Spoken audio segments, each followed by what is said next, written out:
Hello guys, चलिए आज start करते हैं इसका second part. First part complete कर चुके हैं। ये चैप्टर नंबर 7 है आपका, और ये सब अपन लोग पढ़ चुके थे।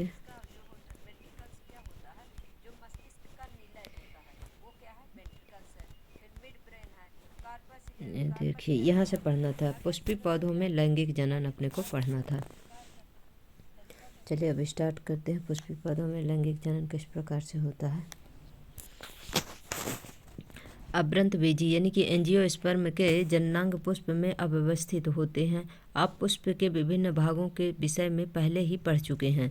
बाह्य दल, पंखुड़ी, पुंकेसर एवं स्त्री केसर। पुंकेसर एवं स्त्री केसर पुष्प के जनन भाग हैं, जिनमें जनन कोशिकाएं होती हैं। पंखुड़ी एवं बाह्य दल के क्या कार्य हो सकते हैं, यानी कि जो पंखुड़ी होती है इसमें और बाह्य दल होते हैं, इसके क्या कार्य हो सकते हैं। तो बाह्य दल जो होते हैं तो क्या होता है, इसके ओवरी को क्या होता है, सुरक्षात्मक आवरण प्रदान करता है। जब पुष्प में पुंकेसर अथवा स्त्री केसर में से कोई एक जननांग उपस्थित होता है, जब पुष्प में कोई एक जननांग या कि फीमेल या कि मेल कोई भी होगा तो उसे क्या बोलेंगे, उसे एक लिंगी पुष्प बोलेंगे। और उसका एग्जाम्पल क्या है आपका, पपीता और तरबूज है। पुष्प जब एक लिंगी पुष्प की बात करेगा तो उसमें आपको क्या क्या एग्जाम्पल आपका पपीता और तरबूज कहलाते हैं। जब पुष्प में पुंकेसर एवं स्त्री केसर दोनों उपस्थित हो, जब जिसमें फीमेल और मेल जो हो तो दोनों उपस्थित हो, तो उसका एग्जाम्पल क्या है आपका, गुड़हल और सरसों है। तो उन्हें क्या बोलते हैं, उभयलिंगी पुष्प कहते हैं। पुंकेसर नर जननांग है जो पराग कण बनाते हैं। पराग कण सामान्यतः पीले हो सकते हैं। आपने देखा होगा कि जब आप किसी पुष्प के पुंकेसर को छूते हैं तब हाथ में एक पीला पाउडर लग जाता है। आप कभी भी गुड़हल के जो पुष्प है उसको टच करके आप देखिए, आपके हाथ में येलो येलो कलर के छोटे छोटे रवा जैसे लग जाएगा। स्त्री केसर पुष्प के केंद्र में अव्यवस्थित होता है। स्त्री केसर पुष्प के कहाँ, केंद्र पर, सेंटर पर क्या होता है, उपस्थित होता है, अव्यवस्थित होता है। तथा यह पुष्प का मादा जननांग है, और यह पुष्प का क्या है, जो है तो फीमेल जननांग है। यह 3 भागों से बना होता है। आधार पर उभरा उभरा फूला हुआ भाग क्या है, अंडाशय है। मध्य में लंबा भाग क्या है, वर्तिका है। तथा शीर्ष भाग क्या है, वर्तिकाग्र है। यानी कि जो ये फीमेल का है तो तीन चीज हो गया, इसका ओवरी हो गया, स्टाइल हो गया, स्टिग्मा हो गया। ये तीन चीज इसमें होती है।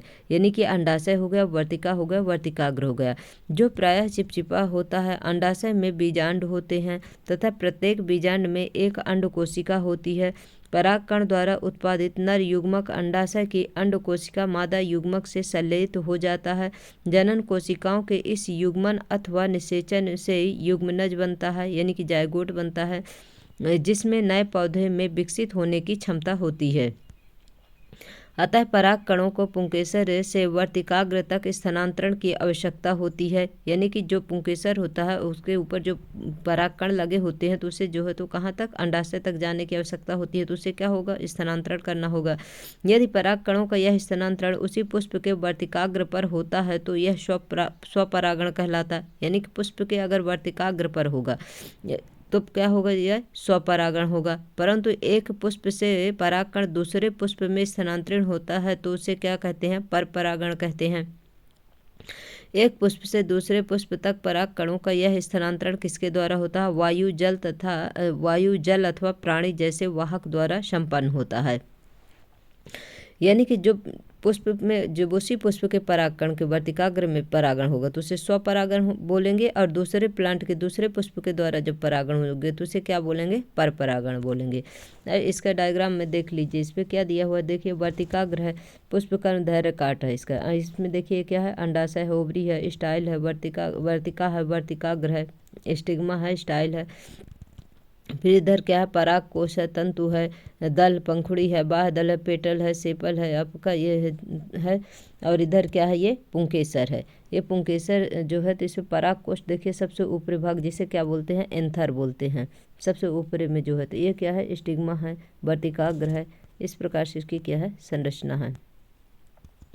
फिर देखिए, पराग कणों के उपर्युक्त वर्तिकाग्र पर पहुंचने के पश्चात नर युग्मक को अंडाशय में स्थित मादा युग्मक तक पहुंचना होता है, और इसके लिए पराग कण में एक नलिका विकसित होती है तथा वर्तिका से होती हुई बीजांड तक पहुंचती है। यानी कि जो वर्तिका होती है उस वर्तिका से होते हुए अंडाशय तक जो होते हैं इसके परागकण, ये वर्तिका है, यहाँ से जो होते यहाँ तक अंडाशय तक क्या है, परागकण जाएंगे।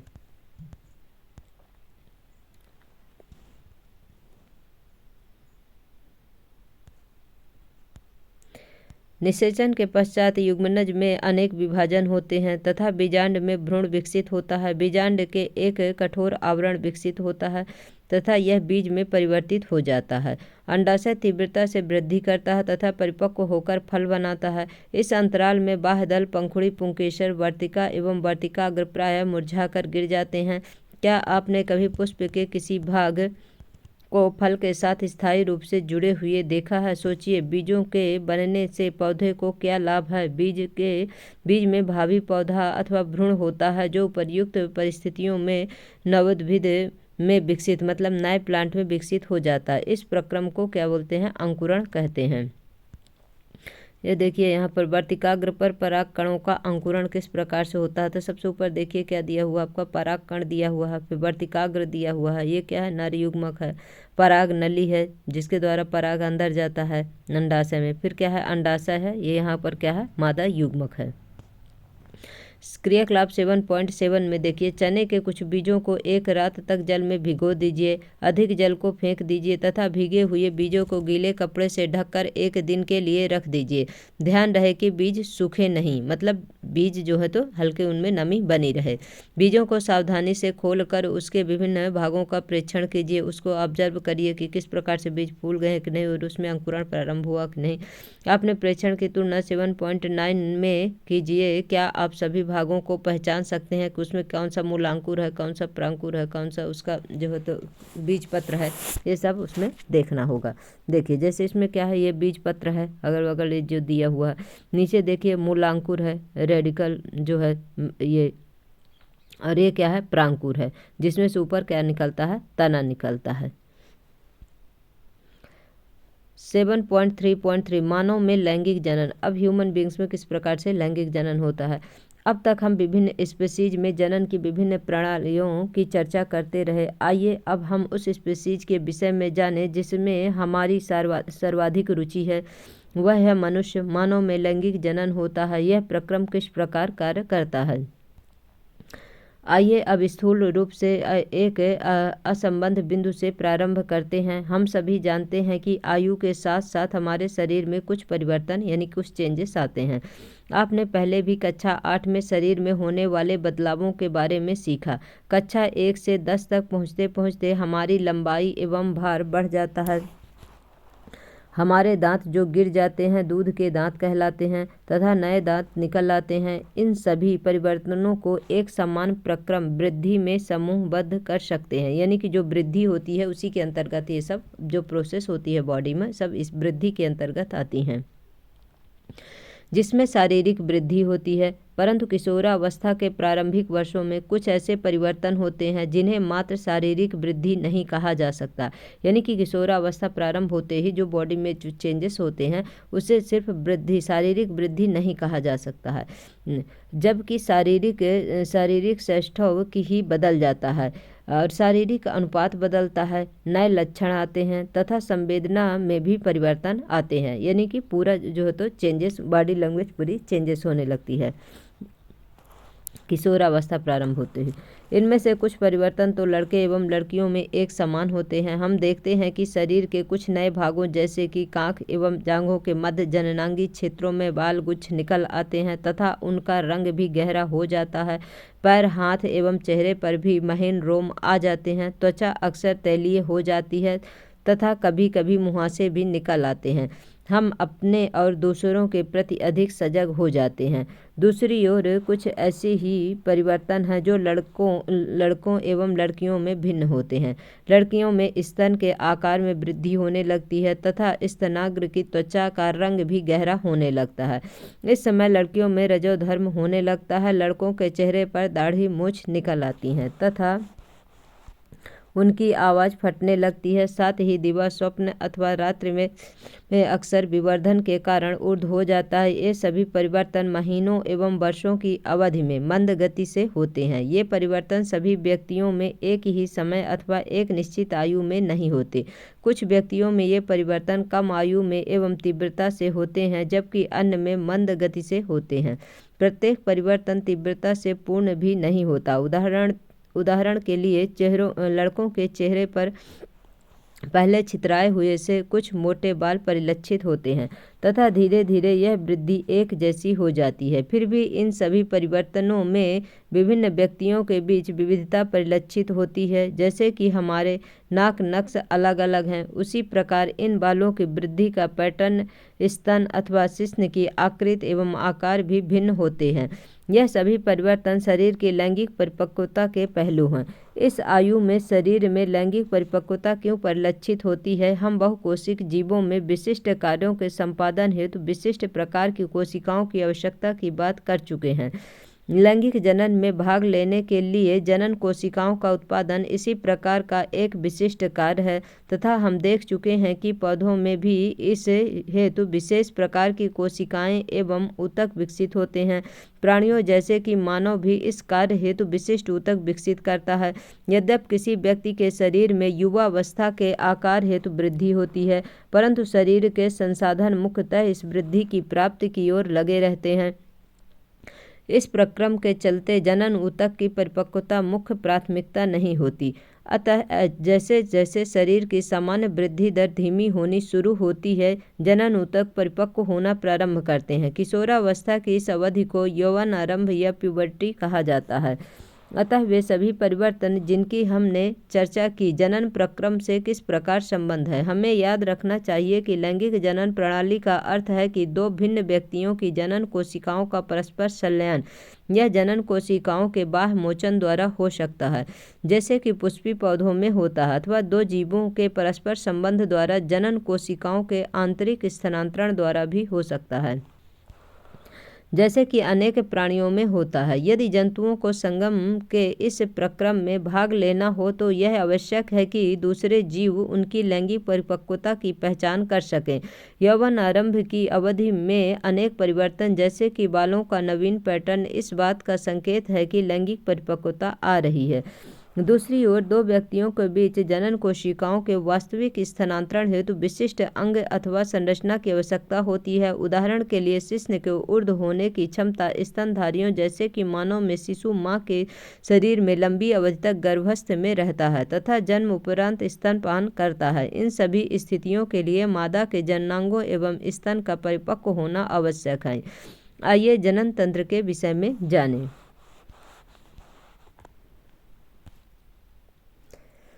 7.3.3 ए नर जनन तंत्र। नर जनन तंत्र में देख लीजिए इसमें क्या है। वृषण कोश है, वृषण है, शुक्रवाहिनी है, मूत्र नलिका है, शुक्राशय है, मूत्राशय है, प्रोस्टेट ग्रंथि है, शिश्न है, मूत्र मार्ग है।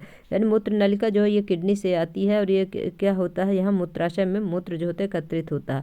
ये क्या है, शुक्राशय है जिसमें से शुक्राणुओं का निर्माण होता है। प्रोस्टेट ग्रंथि है जो हार्मोन से रिलीज करता है। शिश्न है, मूत्र मार्ग है जिससे मूत्र जो है तो मूत्र को पास करते हैं, बाहर करते हैं। क्या है, वृषण है, वृषण कोश है। जनन कोशिका उत्पादित करने वाले अंग एवं जनन कोशिकाओं को निषेचन के स्थान तक पहुंचाने वाले अंग संयुक्त रूप से क्या कहलाते हैं, नर जनन तंत्र बनाते हैं। नर जनन कोशिका अथवा शुक्राणु का निर्माण वृषण में होता है। यह उदर गुहा के बाहर वृषण कोश में स्थित होते हैं। इसका कारण यह है कि शुक्राणु उत्पादन के लिए आवश्यक ताप शरीर के ताप से कम होता है। टेस्टोस्टेरोन हार्मोन के उत्पादन एवं श्रवण में वृषण की भूमिका की चर्चा हम पिछले अध्याय में कर चुके हैं। शुक्राणु उत्पादन के नियंत्रण के अतिरिक्त टेस्टोस्टेरोन लड़कों में यौवनावस्था के लक्षणों का भी नियंत्रण करता है। उत्पादित शुक्राणुओं का मोचन शुक्रवाहिकाओं द्वारा होता है। ये शुक्रवाहिकाएं मूत्राशय से आने वाली नली से जुड़कर एक संयुक्त नली बनाती है। अतः मूत्र मार्ग या यूरेथ्रा शुक्राणुओं एवं मूत्र दोनों के प्रवाह में उभय मार्ग है। प्रोस्टेट तथा शुक्राशय अपने स्राव शुक्रवाहिका में डालते हैं जिससे शुक्राणु एक तरल माध्यम में आ जाते हैं। इसके कारण इनका स्थानांतरण सरलता से होता है। साथ ही यह स्राव उन्हें पोषण भी प्रदान करता है। शुक्राणु सूक्ष्म संरचनाएं हैं जिसमें मुख्यतः आनुवांशिक पदार्थ होते हैं तथा एक लंबी पूंछ होती है जो उन्हें मादा जनन कोशिका की ओर तैरने में सहायता करती है।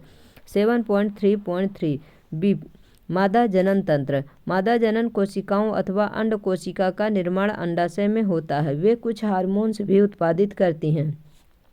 7.11 को ध्यानपूर्वक देखिए तथा मादा जनन तंत्र के विभिन्न अंगों को पहचानिए। यह देखिए मानव का मादा जनन तंत्र, योनि, ग्रीवा, गर्भाशय, अंडाशय, अंडवाहिका या फिलोपियन ट्यूब। लड़की के जन्म के समय ही अंडाशय में हजारों परिपक्व अंड होते हैं। यौवन आरंभ में इनमें से कुछ परिपक्व होने लगते हैं। 2 में से 1 अंडाशय द्वारा प्रत्येक माह 1 अंड परिपक्व होता है। महीन अंड वाहिका अथवा फिलोपियन ट्यूब द्वारा यह अंड कोशिका गर्भाशय तक ले जाए जाते हैं। दोनों अंड वाहिकाएं संयुक्त होकर एक लचीली थैलीनुमा संरचना का निर्माण करती है जिसे गर्भाशय कहते हैं। गर्भाशय ग्रीवा द्वारा योनि में खुलता है के समय शुक्राणु योनि मार्ग में स्थापित होते हैं, जहां से ऊपर की ओर यात्रा करके वे अंडवाहिका तक पहुंच जाते हैं, जहां अंड कोशिका से मिल सकते हैं। निषेचित अंडा विभाजित होकर कोशिकाओं की गेंद जैसी संरचना या भ्रूण बनाता है। भ्रूण गर्भाशय में स्थापित हो जाता है, जहां यह लगातार विभाजित होकर वृद्धि करता है तथा अंगों का विकास करता है। हम पहले पढ़ चुके हैं कि माँ का शरीर गर्भधारण एवं उसके विकास के लिए विशेष रूप से अनुकूलित होता है। अतः गर्भाशय प्रत्येक माह भ्रूण को ग्रहण करने एवं उसके पोषण हेतु तैयार करता है। इसकी आंतरिक परत मोटी हो जाती है तथा भ्रूण के पोषण हेतु रुधिर प्रवाह भी बढ़ जाता है। भ्रूण को माँ के रुधिर से ही पोषण मिलता है। इसके लिए एक विशेष संरचना होती है जिसे प्लेसेंटा कहते हैं। यह एक तस्तरी नुमा संरचना है जो गर्भाशय की भित्ति में धसी होती है। इसमें भ्रूण की ओर के ऊतक में प्रवर्ध होते हैं। माँ के ऊतकों में रक्त स्थान होते हैं जो प्रवर्ध को आच्छादित करते हैं। यह माँ में भ्रूण को ग्लूकोज, ऑक्सीजन एवं अन्य पदार्थों के स्थानांतरण हेतु एक बृहद क्षेत्र प्रदान करते हैं। विकासशील भ्रूण द्वारा अपशिष्ट पदार्थ उत्पन्न होते हैं जिनका निपटान उन्हें प्लेसेंटा के माध्यम से माँ के रुधिर में स्थानांतरण होता है। माँ के शरीर में गर्भ को विकसित होने में लगभग 9 मास का समय लगता है। गर्भाशय की पेशियों में लयबद्ध संकुचन से शिशु का जन्म होता है। 7.33C क्या होता है जब अंड का निषेचन नहीं होता? यदि अंड कोशिका का निषेचन नहीं हो तो यह लगभग 1 दिन तक जीवित रहती है, क्योंकि अंडाशय प्रत्येक माह 1 अंड का मोचन करता है। अतः निषेचित अंड की प्राप्ति हेतु गर्भाशय की प्रति माह तैयारी करता है। अतः इसकी अंतःभित्ति मांसल एवं स्पॉन्जी हो जाती है। यह अंड के निषेचन होने की अवस्था में उसके पोषण के लिए आवश्यक है, परंतु निषेचन न होने की अवस्था में इस परत की आवश्यकता नहीं रहती। अतः यह परत धीरे धीरे टूटकर योनि मार्ग से रुधिर एवं म्यूकस के रूप में निष्कासित होती है। इस चक्र में लगभग 1 मास का समय लगता है तथा इसे ऋतुस्राव अथवा रजोधर्म कहते हैं। इसकी अवधि लगभग 2 से 8 दिनों की होती है। 7.33 जनन स्वास्थ्य। जैसा कि हम देख चुके हैं कि लैंगिक परिपक्वता एवं क्रमिक प्रक्रम है तथा यह उस समय होता है जब शारीरिक वृद्धि भी होती रहती है। अतः किसी सीमा या आंशिक रूप से तक लैंगिक परिपक्वता का अर्थ यह नहीं है कि शरीर अथवा मस्तिष्क जनन क्रिया अथवा गर्भधारण योग्य हो गए हैं। हम यह निर्णय किस प्रकार ले सकते हैं कि शरीर एवं मस्तिष्क इस मुख्य उत्तरदायित्व के योग्य हो गया है? इस विषय पर हम सभी पर किसी न किसी प्रकार का दबाव है। इस क्रिया के लिए हमारे मित्रों का दबाव भी हो सकता है, भले ही हम चाहें या ना चाहें। विवाह एवं संतानोत्पत्ति के लिए पारिवारिक दबाव भी हो सकता है। संतान उत्पत्ति से बचकर रहने का सरकारी तंत्र की ओर से भी दबाव हो सकता है। ऐसी अवस्था में कोई निर्णय लेना काफ़ी मुश्किल हो सकता है। यौन क्रियाओं के स्वास्थ्य पर पड़ने वाले प्रभाव के विषय में भी हमें सोचना चाहिए। हम कक्षा 9 में पढ़ चुके हैं कि एक व्यक्ति से दूसरे व्यक्तियों का रोगों का संचरण अनेक प्रकार से हो सकता है। क्योंकि यौन क्रिया में प्रगाढ़ शारीरिक संबंध स्थापित होते हैं, अतः इसमें आश्चर्य की कोई बात नहीं है कि अनेक रोगों का लैंगिक संचरण भी हो सकता है, जिसमें जीवाणु जनित रोग गोनेरिया तथा सिफिलिस। जीवाणु से फैलने वाले 2 रोग हैं, गोनेरिया तथा सिफिलिस। वायरस संक्रमण से मस्सा तथा HIV एड्स शामिल हैं। लैंगिक क्रियाओं के दौरान क्या इन रोगों के संचरण का निरोध संभव है? शिश्न के लिए आवरण अथवा डोम के प्रयोग से इनमें से अनेक रोगों के संचरण की कुछ सीमा तक निरोध संभव है। यौन लैंगिक क्रिया द्वारा गर्भधारण की संभावना सदा ही बनी रहती है। गर्भधारण की अवस्था में स्त्री के शरीर एवं भावनाओं की मांग एवं आपूर्ति बढ़ जाती है एवं यदि वह इसके लिए तैयार नहीं है तो इसका उसके स्वास्थ्य के पर विपरीत प्रभाव पड़ता है। अतः गर्भधारण रोकने के अनेक तरीके खोजे गए हैं। यह गर्भरोधी तरीके अनेक प्रकार के हो सकते हैं।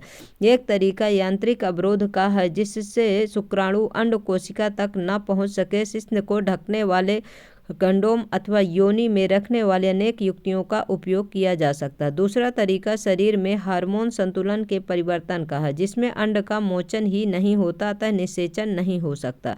ये दवाएं सामान्यतः गोली के रूप में ली जाती हैं परंतु ये हार्मोन संतुलन को परिवर्तित करती हैं अतः उनके कुछ विपरीत प्रभाव भी हो सकते हैं। गर्भधारण रोकने के लिए कुछ अन्य युक्तियां जैसे कि लूप अथवा कापट्टी को गर्भाशय में स्थापित करके भी किया जाता है परंतु गर्भाशय के उत्तेजन में भी कुछ विपरीत प्रभाव हो सकते हैं। यदि पुरुष की शुक्र वाहिकाओं को अवरुद्ध कर दिया जाए तो शुक्राणुओं का स्थानांतरण रुक जाएगा। यदि स्त्री की अंडवाहिनी अथवा फेलोपियन नलिका को अवरुद्ध कर दिया जाए तो अंड या डिंब गर्भाशय तक नहीं पहुंच सकेगा। दोनों ही अवस्थाओं में निषेचन नहीं हो पाएगा। शल्य क्रिया तकनीकी द्वारा इस प्रकार के अवरोध उत्पन्न किए जा सकते हैं। यद्यपि शल्य तकनीकी भविष्य के लिए पूर्णतः सुरक्षित है परंतु असावधानी पूर्वक की गई शल्य क्रिया से संक्रमण अथवा दूसरी समस्याएं उत्पन्न हो सकती हैं। शल्य क्रिया द्वारा अनचाहे गर्भ को हटाया भी जा सकता है। इस तकनीक का दुरुपयोग उन लोगों द्वारा किया जा सकता है जो किसी विशेष लिंग का बच्चा नहीं चाहते हैं। जैसे ऐसा गैर कानूनी कार्य अधिकतर मादा गर्भ के चयनात्मक गर्भपात हेतु किया जा रहा है। एक स्वस्थ समाज के लिए मादा नर लिंग अनुपात बनाए रखना आवश्यक है। यद्यपि हमारे देश में भ्रूण लिंग निर्धारण एक कानूनी अपराध है। हमारे समाज की कुछ इकाइयों में मादा भ्रूण के निर्मम हत्या के कारण हमारे देश में शिशु लिंग अनुपात तीव्रता से घट रहा है जो चिंता का विषय है। हमने पहले देखा कि जनन एक ऐसा प्रक्रम है जिसके द्वारा जीव अपनी समष्टि की वृद्धि करते हैं। एक समष्टि में जन्म दर एवं मृत्यु दर उसके आकार का निर्धारण करते हैं। जनसंख्या का विशाल आकार बहुत लोगों के लिए चिंता का विषय है। इसका मुख्य कारण यह है कि बढ़ती हुई जनसंख्या के कारण प्रत्येक व्यक्ति के जीवन स्तर में सुधार लाना दुष्कर कार्य है। यदि सामाजिक असमानता हमारे समाज में निम्न जीवन स्तर के लिए उत्तरदायी है तो जनसंख्या के आकार का महत्व इसके लिए अपेक्षाकृत कम हो जाता है। यदि हम अपने आसपास देखें तो क्या आप जीवन के निम्न स्तर के लिए उत्तरदायी सबसे महत्वपूर्ण कारण की पहचान कर सकते हैं?